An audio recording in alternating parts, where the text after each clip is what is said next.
और देखिए इजराइल के हाइफा पोर्ट से भी खबर आ रही है, यहां पर भी धमाका हुआ है।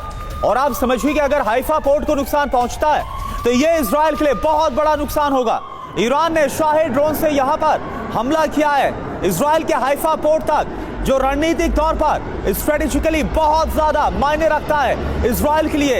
यहां पर हमला किया गया है, शाही ड्रोन का इस्तेमाल किया गया। ये देखिए आप तस्वीरें आपके सामने, और ये देखिए आप फिर आपको एक बड़ा धमाका नजर आता है। आप समझिए कि अगर हाइफा पोर्ट को ईरान नुकसान पहुंचा देता है तो ये इजराइल के लिए भी एक बहुत बड़ा नुकसान हो जाएगा।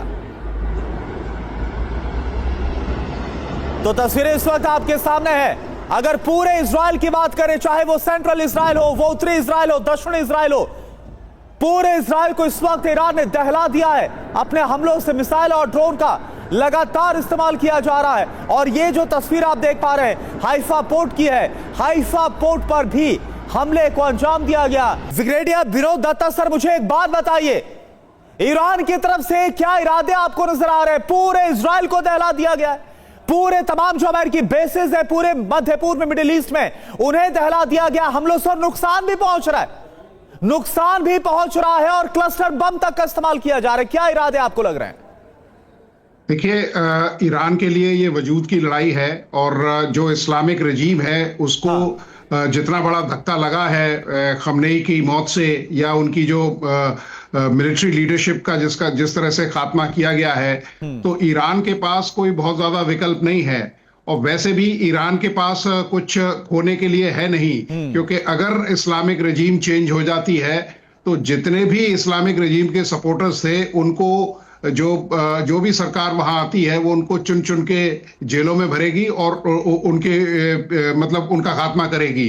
तो वो सर्वाइवल की लड़ाई है। दूसरा, वहां क्योंकि जो अयातुल्लाह खुमैनी थे वो केवल रिलीजियस लीडर नहीं थे, वो एक जियो स्ट्रेटेजिक लीडर थे, वो एक विचारधारा के संरक्षक थे। और आप देखिए जिस तरह के मुजाहरे कई देशों में हो रहे हैं, चाहे वो पाकिस्तान हो, भारत हो, और भी कई देश हैं जहां शिया बाहुल्य मुस्लिम रहते हैं, वो उनको अपना एक सरबराह मानते थे।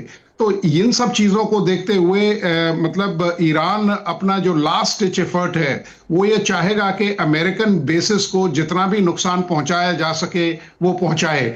अभी आप देखिए हिजबुल्लाह की एंट्री हो चुकी है, जो उसके प्रॉक्सीज हैं उनको वो जो मतलब ईरान की एक्सटेंडेड आर्म है उनको वो ऑगमेंट करेगा, उनको वो आर्म करेगा कि आप इजराइल के ऊपर इस तरह के हमले करें, जिससे इजराइल का जो अटेंशन है या उसकी जो ताकत है उसका फ्रेगमेंटेड एप्लीकेशन हो, जिससे कि ईरान की तरफ उनकी जो तवज्जो है वो कम हो। रही बात अमेरिका की, अमेरिका के पास काफी असला है, काफी रिसोर्सेज हैं, काफी रीच है। तो वो ये चाहेगा कि जो भी कम्युनिकेशन सेंटर्स हैं, जो भी आपके इलेक्ट्रॉनिक मीडिया है, जहां से भी जन आवाम के साथ कनेक्ट हुआ जा सकता है, वो उसको खत्म करने की कोशिश करेगा। और जो नई लीडरशिप आई है उसको भी इजराइल टारगेट करने की कोशिश करेगा, जिससे कि वहां कंफ्यूजन की स्थिति पैदा हो। लेकिन जिस तरह से देखिए जो मस्जिद है मतलब उसके ऊपर रेड फ्लैग फ्लाई कर दिया गया है। ये आह्वान है लोगों से कि साहब आप राष्ट्रीय इस संकट के वक्त पे आप इकट्ठे होइए और देश के लिए लड़िए। आप देखिए किस तरह से यूएई में नुकसान पहुंचाया गया है। तो ये केवल मतलब अमेरिका का ही लॉस नहीं है, जो बाकी के जो गल्फ कंट्रीज है या जो अरब कंट्रीज हैं उनके लिए भी ईरान एक